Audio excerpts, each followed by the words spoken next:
We ready? All right, good evening. I'm Executive Assistant Chief Larry Satterwhite over Patrol Operations. Tonight with me is Commander James Dell over Northeast Station. I have Assistant Chief Thomas Harden over Patrol Region 1, and I have Lieutenant Larry Croson with me. We're on the scene out here at 11,000 Chiefs on an officer-involved shooting. It involves 2 of our officers and 1 male suspect. Information is still preliminary, but this is what we know. At 7:46 p.m. tonight, we had a call. It dropped as a robbery just occurred at 11131 Lyra Street, which is not in the same neighborhood, just around the corner. As our officers arrived and started talking to a female complainant, she stated that she and her boyfriend had been involved in a disturbance and that he was in her vehicle. Specifically what she stated was that he had been acting strange from last night and today. And today when they went to pick her kids up in her vehicle that he was driving, that he started accusing her of having somebody else in the vehicle, and he had a firearm with him and started pointing the gun at her small children. They're not his children. He started pointing the gun and threatening in a threatening way towards her children. Said that she became very scared and managed to get him to stop, and she got the kids out of the vehicle because she was afraid, and then he left and she called the police.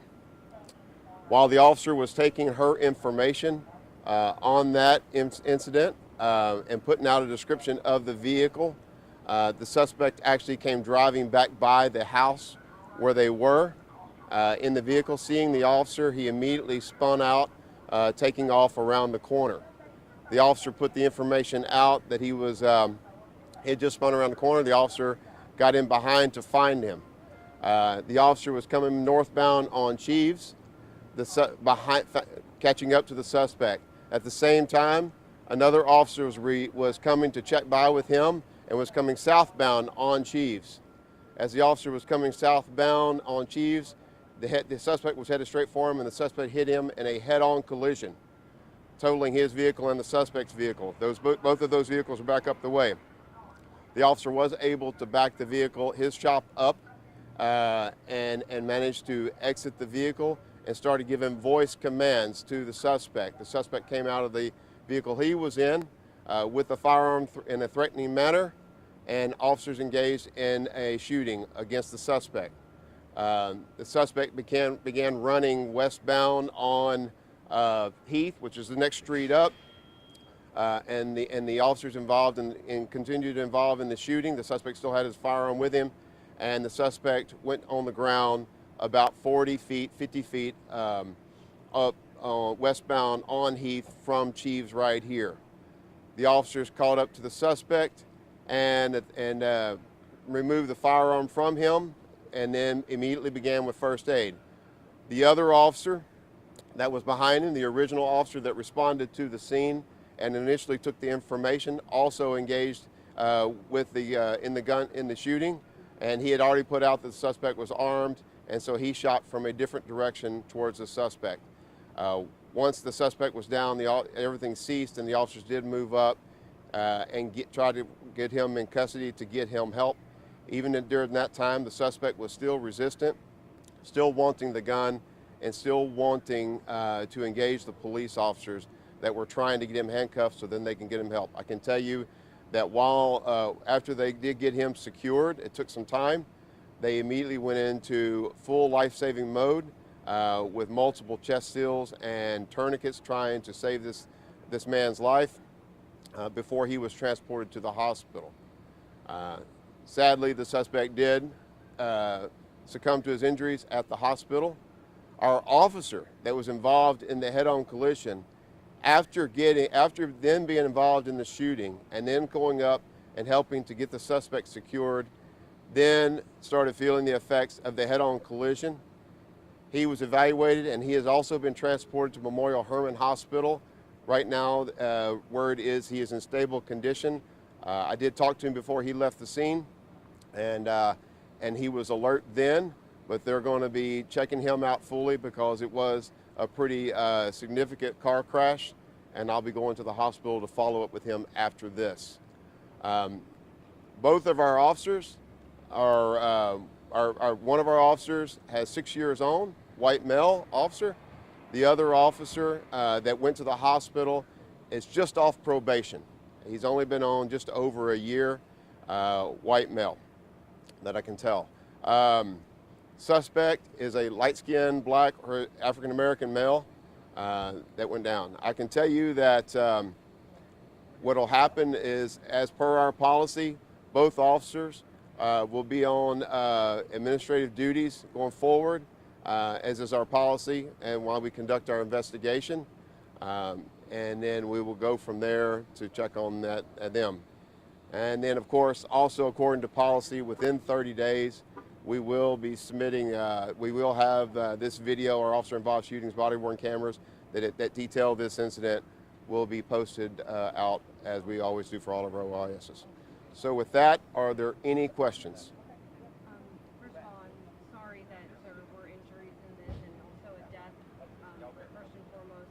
Was anyone else in the community or anything hurt by perhaps stray bullets or anything like that? We have no information of that at this time. We have already canvassed the neighborhood. We've done it twice. We're going to do it a third time. We want to make sure that everybody else is okay. This was multiple shots fired, and so we want to make sure that everyone is okay in the neighborhood. So far, everyone that we've been able to reach and talk to has been fine, but we will do that again because we just want to make sure that no one's injured. We're also looking for potential other property damage. Every round that's fired is going to go somewhere, so we're looking for those things. Obviously, anybody in the public that has any more information about this incident, please reach out to us and let us know. And we will certainly take their information and as a part of the investigation. Our suspect at this time, I can't tell that he has anything beyond possibly in terms of warrants, beyond some city stuff, but he does have a criminal record, and that's all I'll say about that, but he does have a criminal record. But that was not why we were trying to stop him. We were trying to stop him for the aggravated assault deadly weapon where he pointed the firearm at the complainant's children. I believe you said both officers fired. Is it clear which one? It is not. It's not at this time. Multiple rounds fired. That's part of the investigation. It'll just take some time. No, what I know our officers fired. I do not know at this time if the suspect fired. He was armed, and he did maintain that firearm all the way through. As the officers, actually, when they approached him, he was still moving. But as they approached him, they managed to then remove the firearm, so then they could render aid, get him in custody and render aid. And again, he was still fighting even up to that time, pretty hard, not willing to comply, and actually wanted to continue the fight. We spoke with witnesses who mentioned that there was perhaps that he was acting very erratically, perhaps drug use or involved. I don't know at this time. The complainant, they're involved in a relationship. I don't know the length of time that they've been involved. Again, the children are not his, according to the complainant. That's the information I have right now. So I do not know how long they've been involved in a relationship. But yeah, that's where I'm at right now. How young are the children? We heard they were Small children, very dangerous situation. So very unfortunate. Yeah, they're just above toddlers, or what it looks like to me. Does it appear he was under the influence? You said he was acting strange. Yeah, so I don't know. I'm sorry. I don't know if he could be impaired by some type of narcotic substance or alcohol, but I just don't know that information. Not at this time. We'll know more later. So that's all I have on that. How many shots he fired? I never said. I do not know that he actually fired any rounds. That's still part of the investigation. What we have so far in terms of the video that we've been able to see so far, I can't tell that he fired any rounds. Doesn't mean he didn't, because there were multiple shots fired. I just don't know at this time. So he ran from the officer. He had already been hit. I don't know that. I don't know that. Not at this time. Any other questions? No? All right. Thank you very much.